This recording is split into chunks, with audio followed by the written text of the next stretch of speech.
Ladies and gentlemen, welcome back to the studio. So tonight I'm going to paint this cute little tree frog here. And let me tell you the supplies that I'm using. I'm using a 5x7 piece of pre-cut Strathmore 500 series watercolor paper here. I'm using my silver black velvet brushes and of course my Graham watercolor paints. I'm just going to jump right in with what I'm doing here. A little bit of green. This is a mixture of azo green and cobalt green for the skin of this guy. I think it matches fairly nicely. And I'm just going to put that on his head here. Get a nice little mix in there. I'm looking at the photo, see if I've got it just about right. And this is just a base color, of course. Our final layers will be coming later, but here we go. And in the background, not the background, but on his back, I guess I should say, a little bit more of this color. I'm going to hunt for all of the places that actually use this green and try to lay that on first, just wherever I think it needs to go, using the picture as a reference, but not trying to duplicate the picture, of course, but just using it as a general guide.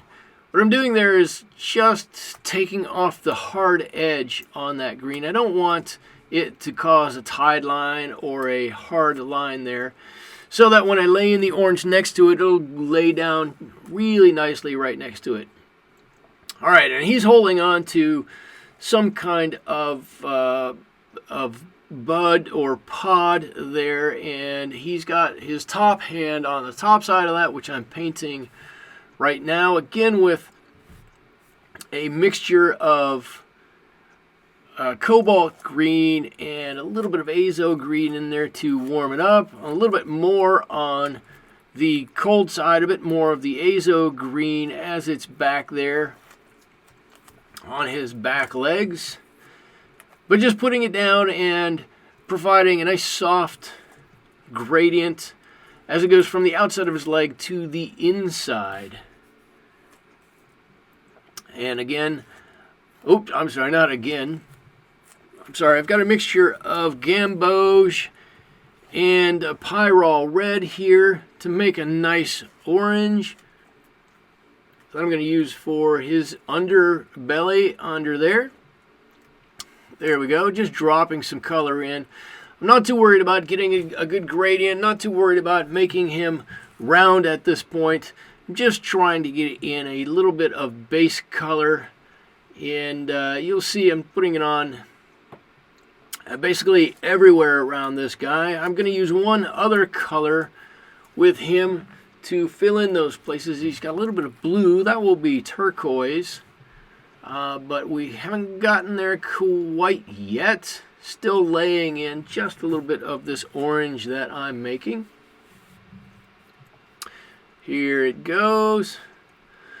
There, I'm just, like I said, I'm just using the reference picture as that, just a real general guide as to how I want to do this. Just dropping in some base color here and there, just on his underbelly, his underside, something to get some color onto the paper. I'm going to mix a little bit. I guess I forgot to turn on the paint cam so you could see how I'm mixing my paint. I'll rectify that later in this video. Here we go. This is a little bit of a redder mixture, something to differentiate it, this hand, the top hand there, from the bottom of his jaw. A little more intense orange with a bit more red in it.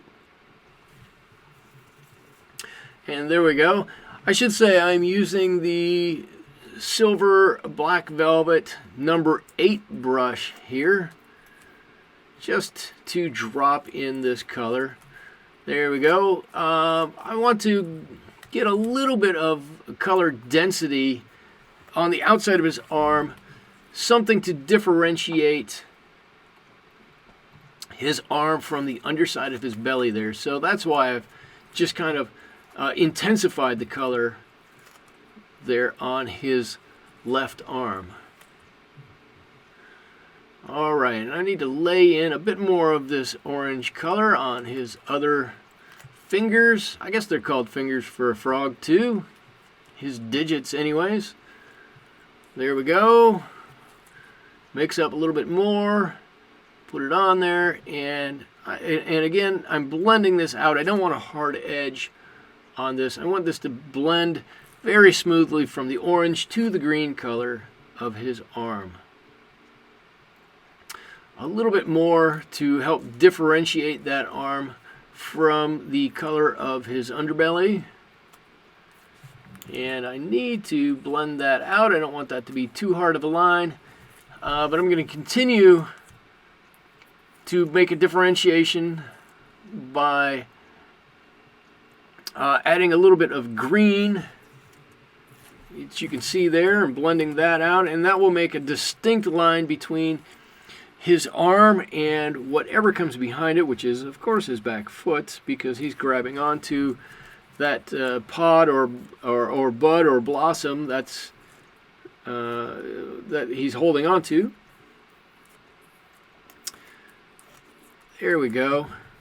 And like I said, just blending that out across his arm. Maybe it's a bit thick where it hits his upper arm. I've left a little bit of a tide line. I probably should have gone back and blended that out just a bit more. Now that the paint is dry underneath his lip, I'm going to go back in and add a little bit of shadow there. And again, blend that out. I don't want it to be too harsh of a line, and a little bit where he's got a little bit of skin flap, maybe a little, not skin flap, but a little bit of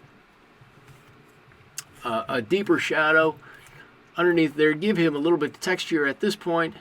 And again, I'm only able to go back and do this because that first layer of paint has dried already. I put it on pretty lightly, so I can go back over top of it at this point. And that's actually looking pretty good. Let's see. Now I'm mixing up a little paint to go back and strengthen some of this orange in his fingers and his hands. There we go. Right around there. Just to pull those colors out. I'm leaving a little bit of that lighter color underneath. There we go. I want to make sure I don't cover all of that up.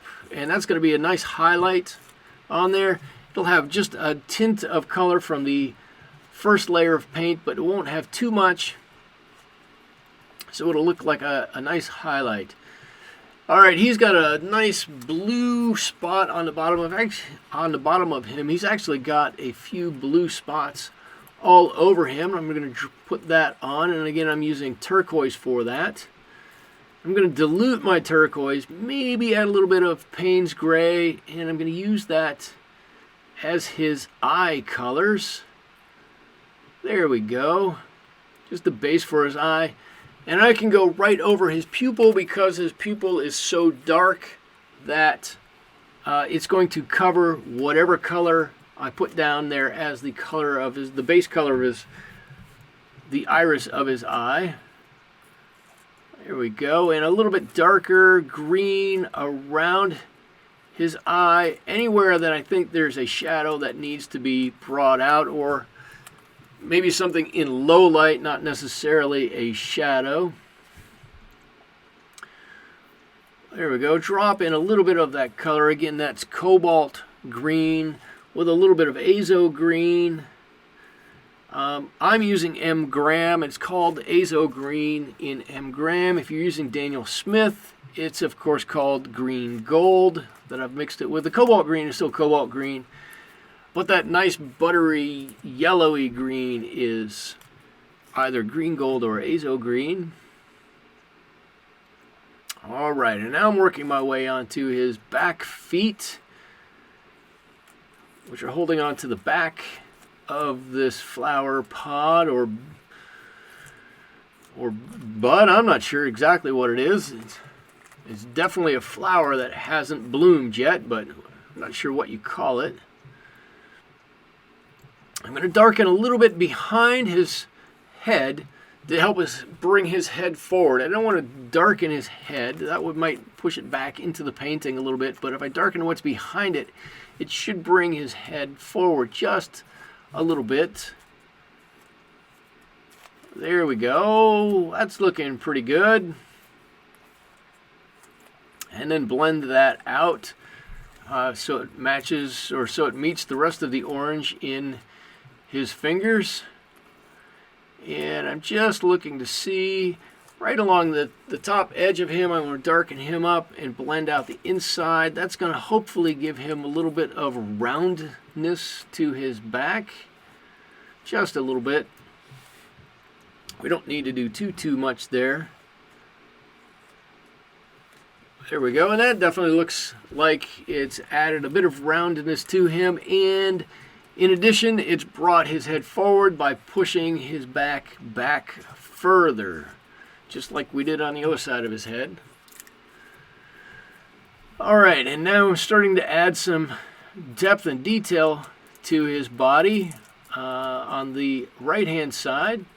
Same thing as I did on the left-hand side. Just putting in a little bit of color and blending it out should add some roundness. Same thing on the top of his head. Add that little bit of dark. It'll make it look as though the top of his head is rounded and heading back. Now I've got a bit of a hard edge from that blue. If I re-wet my color, adding in a little bit of this orange to it, I might be able to pull that out a little bit. We'll see how it looks when I get a little bit of color in here. I don't want to darken it too much, but I do want to add a little bit of color. It's starting to get a little bit, or starting to lose a little bit of its contrast there. I'll have to come back and touch that up before too long to make sure that that arm stands out from his body. We really need that to stand out to make this picture work. Alright, he's got a little bit of blue on his hand over on his left hand on that side. Matches the stuff on the right hand side. His right hand side, not our right hand side. And some blue on his back foot. I'm just going to drop all of that color on right now.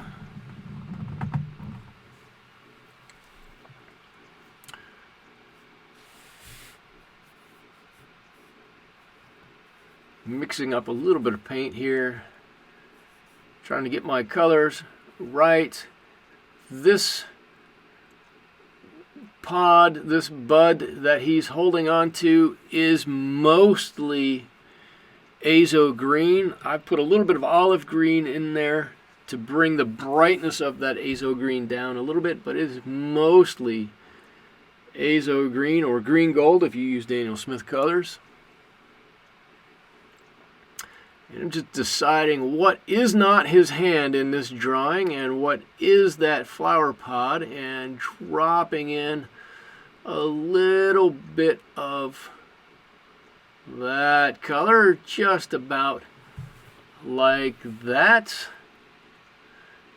And a little bit of darkening just underneath.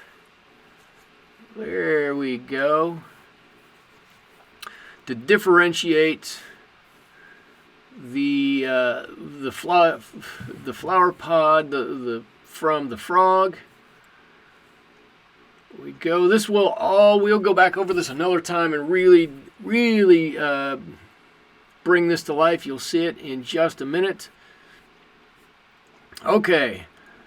Now this frog is completely dried. It's set for a whole day. Now we can come back and add the details that we want to this to really bring this guy to life. Alright, I'm going to mix up a little azo yellow, a little pyrrole red, and see if we can't get this color on his stomach just the way we want it. There we go. And I'm not touching that blue so much. Maybe I can, it's got a really hard edge there. Maybe just go over that just a little bit hopefully bring some of that out. And I'm putting in a few low lights, not the highlights, little low lights. All of the base color that we had before is fantastic, but we need to let it shine through. The way we can let it shine through is by adding more darks without covering up those lights. And that's what I'm doing here. Underneath his chin, that nice air sac that he blows up there to make noises. Actually, I'm not sure he does it. Bullfrogs do it. I'm not sure tree frogs do it. They must do it. I'm not sure. But underneath that top lip, let's make that top lip stand out by adding a little dark underneath. There it is. And there's one eye. You add that pupil in there, and all of a sudden, just like everything else, that pupil adds a lot of character to the frog. Hang on, camera. Come on back. There we go. Camera back in focus now.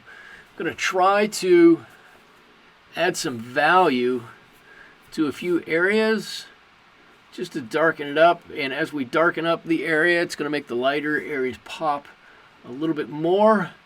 You can see just that little bit of dark I added onto his arm, kind of set it off from his stomach behind. There's just a tiny, tiny sliver of a bit lighter color in there that helps with that.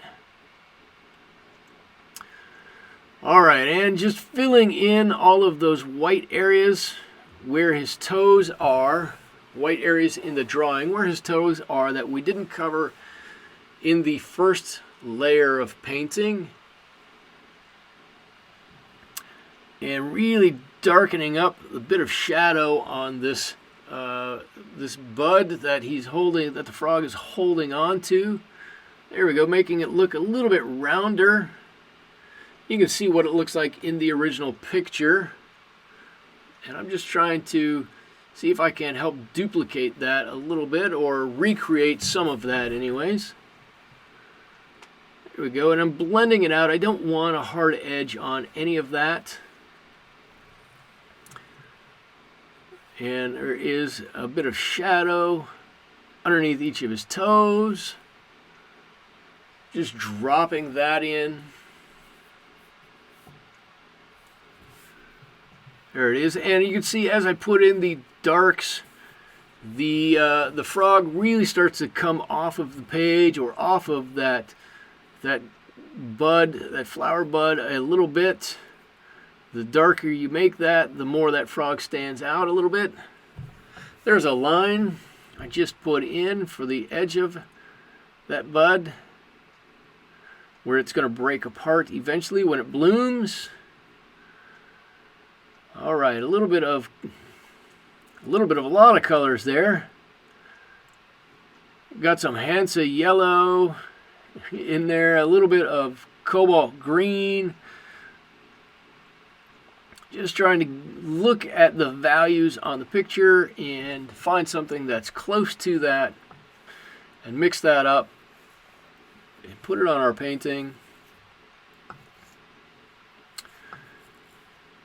There we go. We got a few extra toes in there. I think all the toes are done.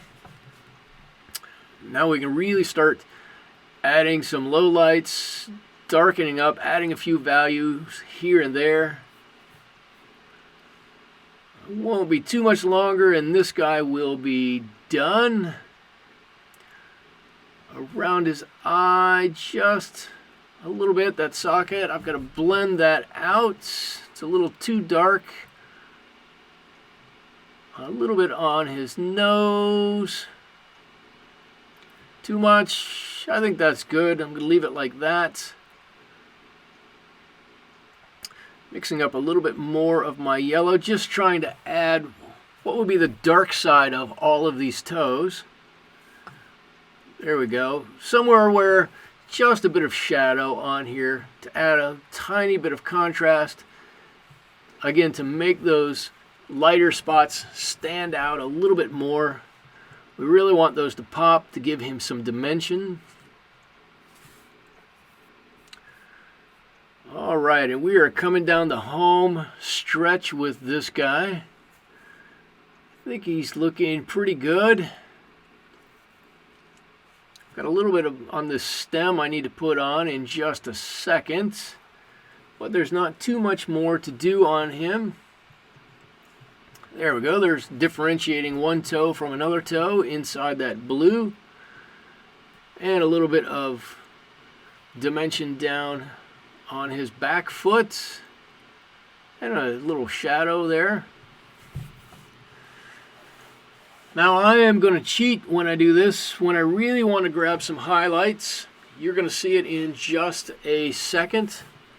I'm going to grab my white gel pen to really add some highlights onto this guy, where you can see he's pretty shiny in the picture that I'm using as a reference, and my watercolor painting doesn't have nearly that shine to it, so I am going to add that artificially with just a bit of white gel pen.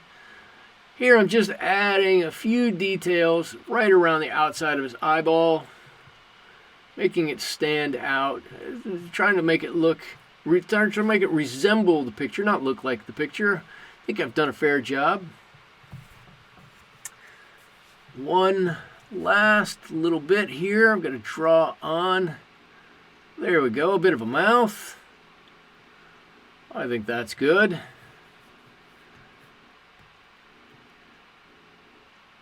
And like I said, a bit of the stem to the flower he's on. I'm going to call that good for that. Like I said, I'm going to grab my white gel pen at this point, put on a few extra super highlights. There it is, and draw it on. As I do that, I just want to say thank you for stopping by and watching this video in the studio with me tonight. If you like this, hit subscribe. And leave a comment below if you like this. Let me know what you might like to see me paint next. I love to hear from all of you guys. A few more highlights here and there, not too many. I don't want to overdo it with this pen, but just a bit here and there. And that is about it from the studio this evening. Again, thank you so much for stopping by. Totally enjoyed having you here in the studio with me. Hope you enjoyed being here yourself.